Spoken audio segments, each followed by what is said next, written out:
What is up, guys? Welcome back to another video, and this is the first episode of a new series on Dungeon Quest, Noob to Godly. Now this has been done quite a few times, I'm aware, but I thought I'd have my own go at it. And yeah, so here's the starting items we start off with. Now I quickly just want to say that there are a few rules before we do start the Noob to Godly. So the rules are as stated: no gold can be provided from other accounts. We can't accept carries unless we desperately need to, such as boss raids where it isn't possible if the series actually goes that far.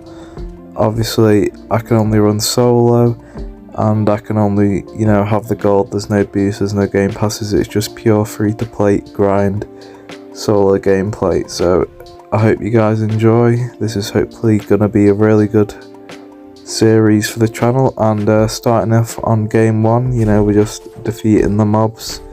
I've gone for the dagger first over the wand, although I should probably switch that after, because I'm pretty sure I would be doing more damage output with the other one, but it still works out either way. The peasants are, well, the San peasants are no match for my amazing sword, obviously. And yeah, we just, this dungeon isn't exactly the best, as I ranked it in one of my previous dungeon videos. Pretty bland, but it is quite straightforward, and it's quite easy to do solo. Obviously it's going to be progressively harder as we level up and as we get better items. So, should be excited for that. I'm not exactly sure how far we're going to get, but I am going to give it a good go, depending how well the series do, which, looking at everybody else's, seems to be pretty good. But Sand Giant the boss, easiest boss in the game, no surprise. And yeah, honestly, just get clapped. And moving on, so we got a blue helmet and a grey dagger from that. Oh well, no, sorry, we only got a blue because the idiot me didn't put it on hardcore. Although we probably can put it on hardcore. So put my skill points in, put my helmet on. I'm not going to upgrade it because I don't think we need to spend any gold at the moment. We want to try to save it up for when we actually do. And to note, we are allowed to use daily rewards, obviously, because there's going to be a big help. I'm not going to use it at the moment until we need to, which I am pretty chilling at the moment. The starting dungeons are pretty noob friendly, because it wants to get people in the game, which is understandable. So yeah, we're just going to keep killing these Sand peasants. I'm doing a little bit more damage, so it is a little bit easier to kill them, I will be honest. And we level up. Nice, so level 4, level 5 is the next mode. That should be fairly easy. Gonna put the skill points in spell again, because that is currently the spell we're using, so it can help more do damage output, which means the mobs die faster and everybody's happy. So, oh, I missed one, great. See, this always happens on this dungeon. Just can't wait until we get to the double doorways. Those are death, man. This is why the dungeon's so bad. The double pathways, I don't think they are in the earlier modes. Or at least I'm getting lucky we're not finding one. But hey, at least we can exploit by hitting the mobs on the other side of the wall where they can't hit us. That's honestly such an old, easy little exploit to do in the game. Everybody knows how to do that.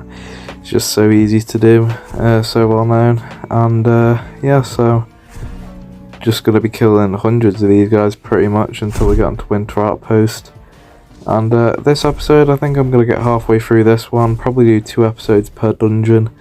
Not exactly how sure that's going to be, because it does take quite a while to level up in the later dungeons, so you never know. But obviously I don't want to make it last that long. I just, want to keep it precise for you guys, because you're viewing it, and obviously you don't want to watch me just rock up through the gameplay of the dungeons unless you want me to. But let me know in the comments and because obviously, yeah, it all helps, doesn't it? So we're gonna kill this. We level up as well to level 7. Ooh, and we get a spell and an armor, so we're gonna equip those right away. Put the skill points in. Now don't ask why I put some in physical and spell. I don't really know. My mind was somewhere else when I did this, but it's all good. Honestly, the green was the same as a warrior, and since we have a mage chest and the mage spell, I'm probably going to still go with mage because there's more skill points as well, and I don't really want to reset because it costs quite a bit of gold that we can't really be spending right now, and it doesn't make too big of a difference at the moment. So yeah, so again into the next dungeon. We just gotta rinse repeat these. It is pretty boring, but it is what it is. Honestly, I really do, you know, urge Cafe to make a better first dungeon, because obviously this is the first dungeon that people see when they come into the game.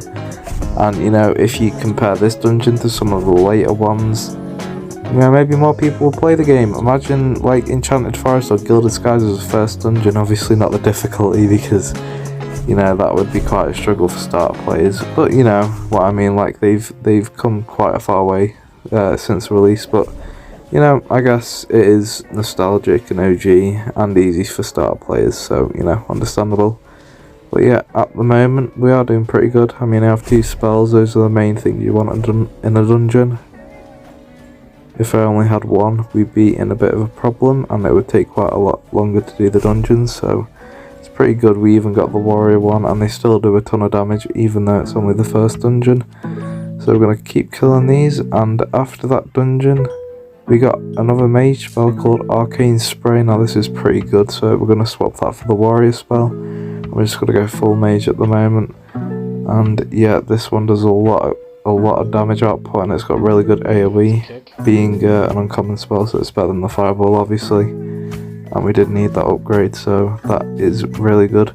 Now we're about a game or 2 off doing card mode, and I think that should still be fairly easy for us. Now let's see. Yeah, okay, this does big damage. Nearly one-cycled them, or nearly one-shot them even. Just a little bit more damage off, maybe if I didn't mess up the skill points at the start. But it's all good, it all works. Pretty much kill them after the, well, we need the spell to end anyway, so I suppose it's alright. Now, just taking a little break here. Obviously, yeah, I've seen all the big YouTubers do this, and the content's pretty dry, but it does seem to get views, and they do get supported quite a lot. And for a starting content creator like I am, who likes dungeon games and tower defenses and stuff, this seems like the most logical thing to do. And you know, I just wanted to have a go myself, because I haven't played this from the start in quite a while. And yeah, with the like experience in dodging that I have now, it should be fairly easier than it was at the start. And to be honest, yeah, that's pretty much it. We're just gonna end up killing this boss, which is fairly easy to do with our spells.